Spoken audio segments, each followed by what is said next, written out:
Bismillahirrahmanirrahim.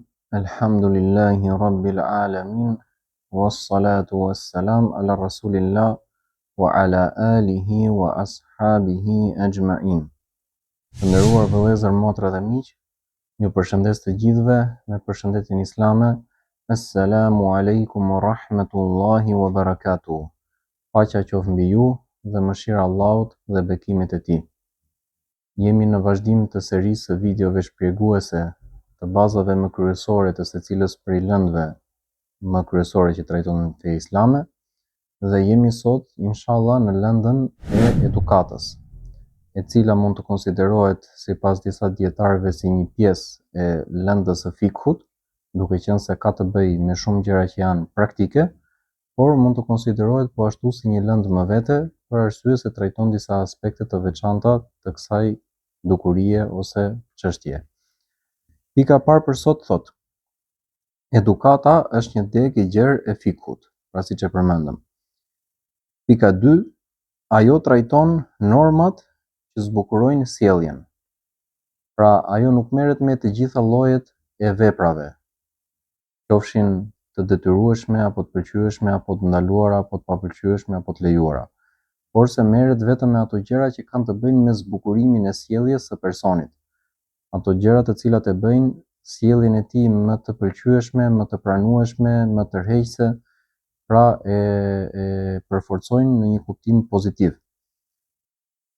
Ajo çfarë duhet të themi që në fillim të kësaj ligjërate është që edukata, edhe në mungesë të praktikimit të fesë, është diçka që mund ta konsiderojmë të detyrueshme për çdo person. Pra çdo person e ka detyrim nga aspekti ndërgjegjës që të jetë i edukuar në momentin që ka të bëjë me krijesat e tjera.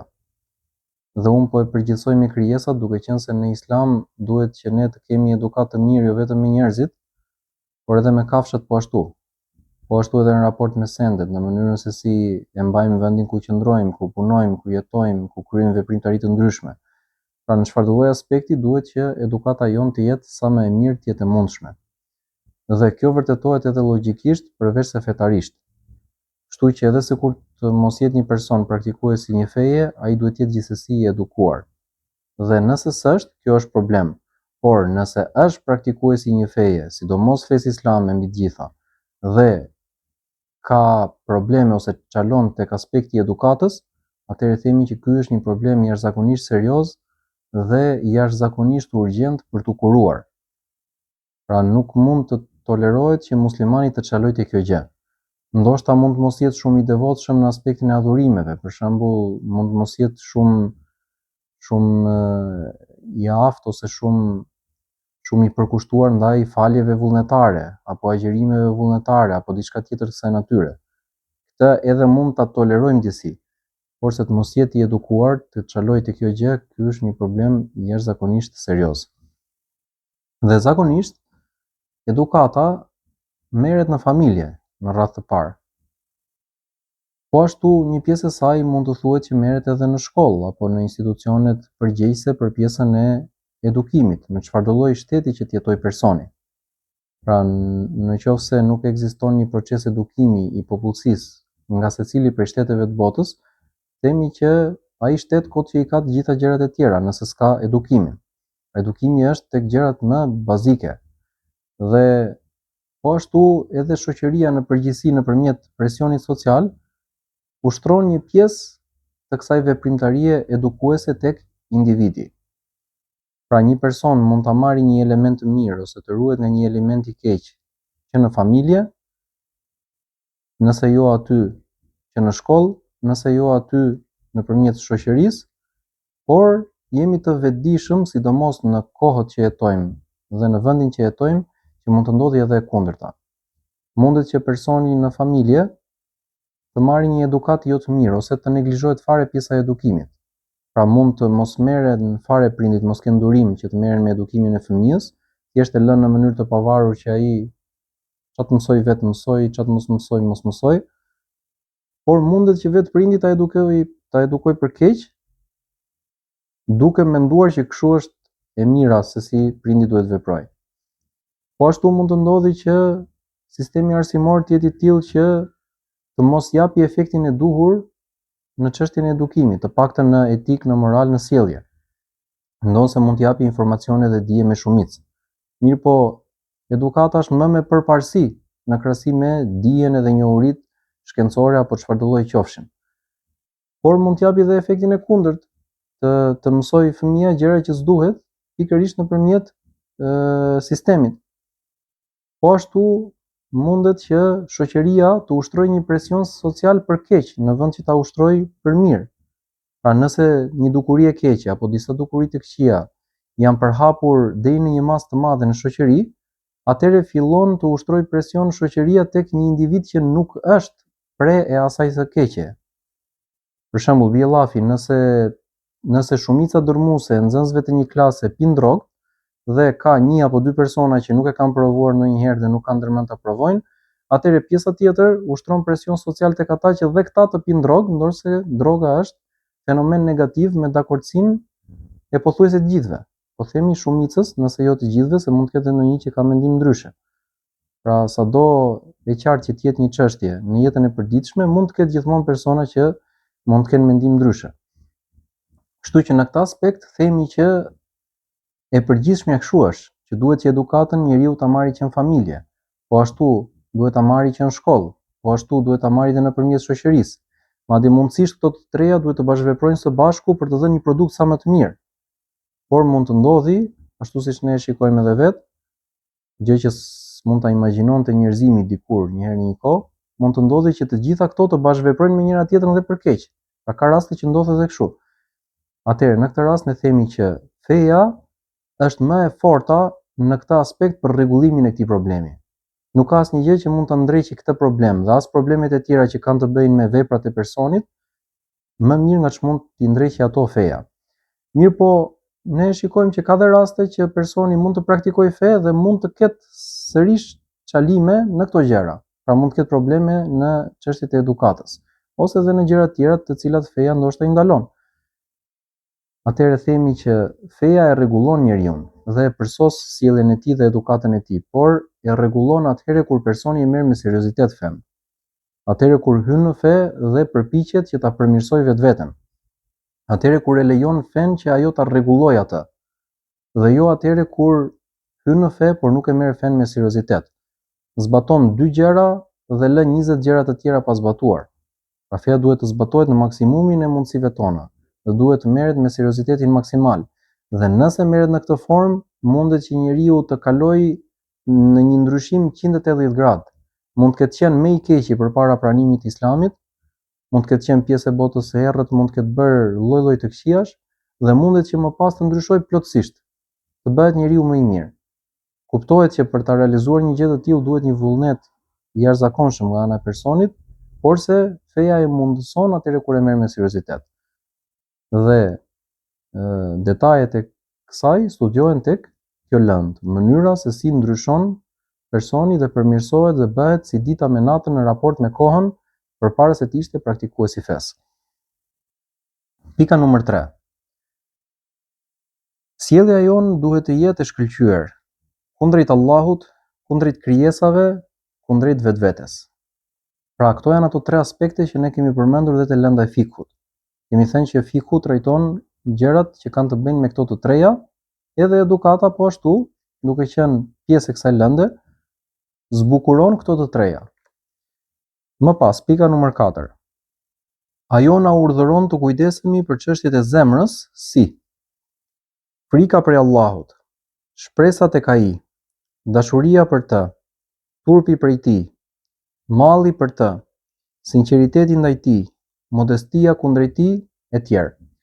Pra ka një seri veprash të zemrës, të cilat janë të kërkuara ose të pëlqyeshme nga ana jonë. Pra duhet të përpiqemi që ne t'i kemi tek vetja jonë këtë lloj ndjesish ose këtë lloj gjërash që përmendëm. Dhe tema ose kapitulli që trajton çështjet e zemrës është një nga më të rëndësishmet në lëndën e edukatës. Dhe mund të themi që dietarët e kanë trajtuar mjaftueshëm këtë lloj teme dhe ka dietarë që kanë shkruar libra voluminoz që flasin posaçërisht për çështjet e zemrës. Ato çështje që janë të lavdërueshme, po ashtu dhe ato çështje të cilat janë të kritikueshme. Më pas, pika 5, ajo na ndalon nga cilësitë e këqija të zemrës, si mendjemadhësia, smira, urrejtja pa të drejtë, mosdurimi, mosmirnjohja e tjerë. Pra treguam disa gjëra që duhet i kemi dhe po tregojmë edhe disa gjëra që nuk duhet i kemi. Dhe nëse në rastis që ne të dallojmë tek vetja jonë prezencën e këtyre gjërave që nuk duhet i kemi, ndonjërs prej tyre, atëherë duhet të bëjmë maksimumin që kemi mundësi për ta luftuar dhe për ta larguar atë nga zemra. Më pas pika 6. Veçanërisht të edukuar duhet të tregohemi lidhur me diturinë, të diturit, kolegët, nxënësit dhe librat.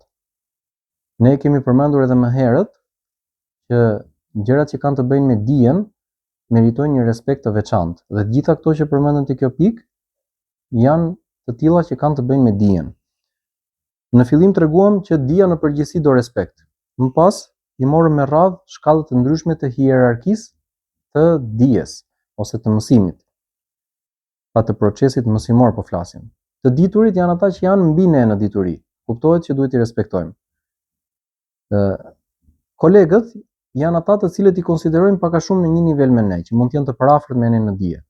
Kemi thënë që të barabartë 100% nuk ka, as në islam as në realitet, por se po themi të parafërt, dikush që është për shembull në të njëjtin nivel akademik, në të njëjtin vit shkollor, apo me një përvojë të ngjashme me tonën. Ndërsa nxënësit janë ata që janë poshtë nesh në këtë aspekt që ne i japim dije. Pra ne paralelisht edhe përpiqemi të marrim dije, por edhe përpiqemi të japim dije. Po ashtu dhe përpiqemi të konsultohemi me këta kolegët që i kemi afërsisht të barabartë në mënyrë që të përmirësohemi gjithë së bashku dhe të kalojmë në një nivel gjithmonë më të lartë në veprimtaritë pozitive. Ndërsa për sa i përket librave, librat janë vendi kryesor ku ruhet dituria. Ne duhet që librat i kemi gjërat materiale më të rëndësishme për ne në jetën tonë. Pra, nëse jemi në shtëpi, apo në një institucion, apo në një vend tjetër ku ka libra, librat duhet të jenë gjëja më e rëndësishme brenda atij ambienti, nga të gjitha gjërat materiale. S'po themi që librat janë më të rëndësishëm se njeriu, po themi më të rëndësishëm se sendet e tjera, se telefoni për shembull apo se diçka tjetër që hyn tek gjërat materiale. Më pas pika 7, duhet i madhërojmë ata më shumë se gjërat e dynjas. Pra, gjërat që kanë të bëjnë me dijen, duke qenë se ne më shumë përqendrohemi veçanërisht te dija fetare, atëherë do të thotë që këto janë gjëra që kanë të bëjnë me ahiretin, me botën tjetër. Dhe kuptohet që bota tjetër ka përparësi kundrejt kësaj bote, sepse kjo botë është e shkurtër, ndërsa ajo tjetra është e përjetshme.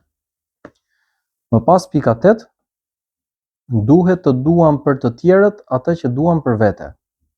Këtë e kemi përmendur edhe më herët kur kemi folur për cilësinë e dashamirësisë, ne duhet të jemi dashamirës kundrejt të gjithëve, dhe këtë gjë e përmend edhe hadithi i njohur i profetit sallallahu alaihi wasallam që thotë: la yu'minu ahadukum hatta yuhibba li akhihi ma yuhibbu li nafsihi.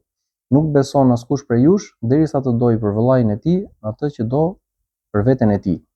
Ka dietarë të cilët janë të mendimit që këtu flitet për vëllazërinë brenda një feje, ka dhe dietarë të tjerë të cilët janë të mendimit që këtu flitet për vëllazërinë në gjininë njerëzore, në llojin njerëzor. Dhe personalisht jam i këtij mendimi dhe nëse interpretojmë hadithin në këtë formë, do thotë që duhet t'ia duam të mirën të gjithëve pa përjashtim dhe atyre të cilët nuk janë në të njëjtin besim me ne, ashtu siç e duam vetes tonë. Nëse duam për veten tonë xhenetin, duhet duam edhe për tjerët xhenetin. Nëse duam për veten tonë të jemi të devotshëm në këtë botë, duhet duam edhe për tjerët që të bëhen të devotshëm. Nëse duam për veten tonë që të jetojmë me islam dhe të largohemi nga kjo botë duke qenë musliman, atë duhet të duam edhe për të tjerët po ashtu. Pra me këtë lloj, nëse ecën personi me këtë lloj filozofie, do të thotë që dashamirësia e tij do të jetë maksimale në çdo moment, çdo që të ketë përballë, qoftë e kupton ai tjetri apo nuk e kupton. Dhe mund të themi pa frikë që në disa raste mundet që ne t'ia duam të mirën atij që kemi përballë më shumë nga ç'ia do ai vetvetes. Kjo mund të duket shumë e çuditshme për një person që s'është në islam, por është më se zakonshme për një person që është në Islam dhe që e njeh fen. Më pas, pika 9, duhet të kemi objektiva të larta dhe t'i shërbejmë fesë. Pra kemi thënë edhe më herët që objektivat e larta na ndihmojnë që ne të punojmë më fort.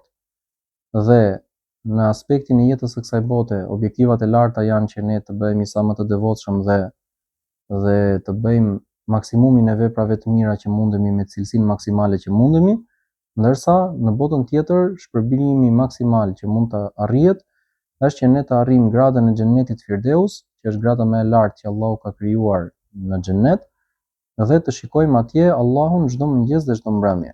Ky është shpërblimi më i madh që mund të arrijë një krijesë, një njeri ose një xhind, duke qenë se këto dy krijesa janë në testim në jetën e kësaj bote. E lutem Allahun që të na mundsojë një gjë të tillë.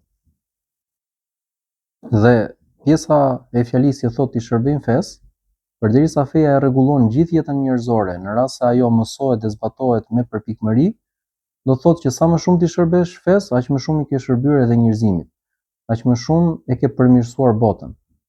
Për këtë arsye, kur themi ti shërbejmë fesë, nuk kemi për qëllim atë që kanë për qëllim zakonisht njerëzit që bëjnë deklarata politike. Pra, ti shërbejmë kësaj gjëje sepse kështu mbrojnë interesat tona.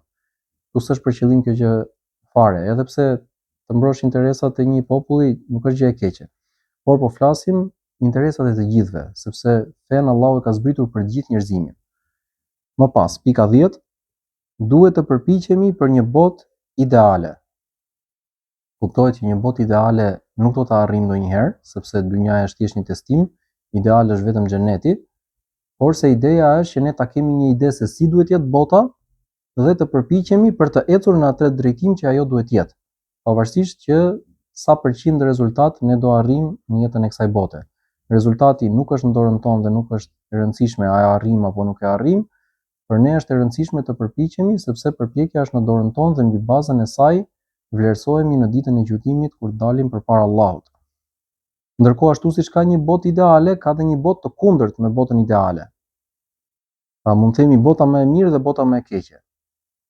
Dhe një lloj përkufizimi që ne mund t'japim për secilën prej tyre, i cili është dhe përkufizim logjik, ashtu siç është përkufizim fetar, është që bota ideale do të ishte një botë në të cilën të gjithë njerëzit pa përjashtim do të ishin musliman të devotshëm në nivelin më të lartë të devotshmërisë dhe Allahu do të ishte me ta maksimalisht i kënaqur.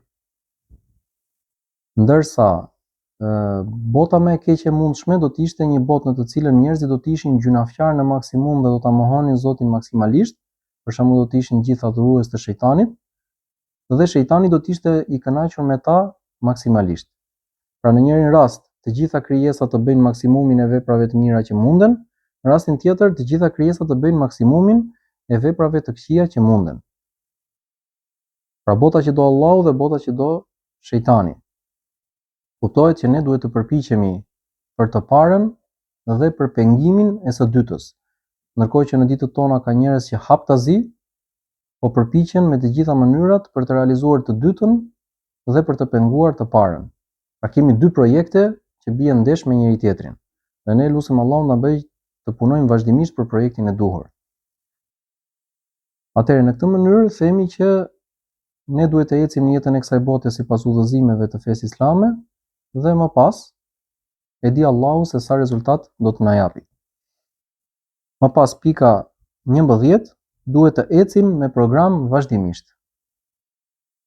Pra ne nuk duhet që të ecim në mënyrë të rrëmujshme, nuk duhet që t'ja lëmë gjërat në dorë rastësisë, pra duhet që ne të bëjmë çdo gjë që kemi në dorë për të planifikuar mirë dhe për të zbatuar më pas projektin ose planin që kemi ndërmend për të zbatuar atë sa më mirë. Kjo nuk do të thotë që plani nuk është i ndryshueshëm, aty ku ka nevojë të ndryshohet kuptohet që rrugës mund të pësojë ndryshime, mund të ketë gjëra që shtohen, mund të ketë gjëra që hiqen, mund të ketë gjëra që ndryshojnë, por se thelbi është një, që të shkohet drejt kësaj bote ideale që ne po flasim.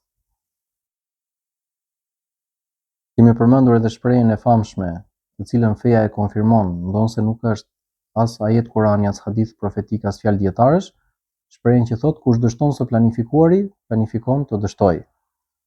Më pas pika 12, duhet të eci me rregull në çdo grup shoqëror. Pra, çështja e planifikimit nuk qëndron vetëm në nivel individual, por qëndron edhe në nivel shoqëror, qoftë në një grup të vogël apo mesatar apo të madh njerëzish. Në çdo rast, duhet që të ecet me plan. Dhe madje themi që muslimanët, duke qenë një ummet i vetëm, ndonë se janë të ndarë në gati 60 shtete të ndryshme sot në botë, prapse duhet që ata ta kenë një hierarki të përbashkët dhe një projekt të përbashkët për të cilin të punojnë. E kanë apo se kanë është çështje tjetër, ama që duhet, dhe këtë gjë tregon feja islame në formë të qartë dhe këtë gjë e vërteton edhe historia, sepse në shumicën dërmuese të këtyre shekujve që kanë kaluar që nga koha e profetit sallallahu alaihi wasallam dhe deri në kohën tonë, muslimanët e kanë pasur këtë gjë. Ndonse në disa momente kanë qenë më të devotshëm dhe në disa momente tjera më pak të devotshëm, mirë po themelin e kanë pasur të mirë, të shëndetshëm. Dhe është një lloj risie për botën, një lloj gjëje e pazakonshme që muslimanët të mos jenë në maksimumin e tyre ose që muslimanët mos udhëheqin botën. Pra e kanë udhëhequr botën për 13 shekuj përafërsisht. Që nga koha e profetit sallallahu alaihi wasallam dhe deri në fund të kohës së Osmanëve kanë qenë qytetërimi shembull, qytetërimi elit. Dhe sërish të tillë do të kthehen në momentin që do të ngrihen në një nivel më të lartë në devotshmërinë e tyre. Dhe kjo është diçka që e tregojnë argumentat fetare, nuk është një parashikim imi personal. Më pas, pika 13, duhet i mbështetemi Allahut në çdo hap. Pra siç kemi thënë, suksesi vjen prej Allahut, qoftë edhe në gjërat më të vogla, po ashtu edhe në gjërat më të mëdha. Për këtë arsye nuk mundemi të mos e kërkojmë ndihmën prej tij. Sa më shumë që ti mbështetemi atij, aq më shumë shpresa kemi për të realizuar këto gjëra për të cilat po flasim. Ne lutim Allahun që të na ndihmojë dhe të na ruajë nga çdo gjë e keqe, të na japi xhenetin dhe të na ruajë nga xhenemi. I kujtojmë shikuesit që të na ndihmojnë me nga një subscribe, like edhe share. Ju përshëndesim të gjithë. Subhanakallahumma wa bihamdik, wa ashhadu an la ilaha illa anta, wa astaghfiruka wa atubu ilayk.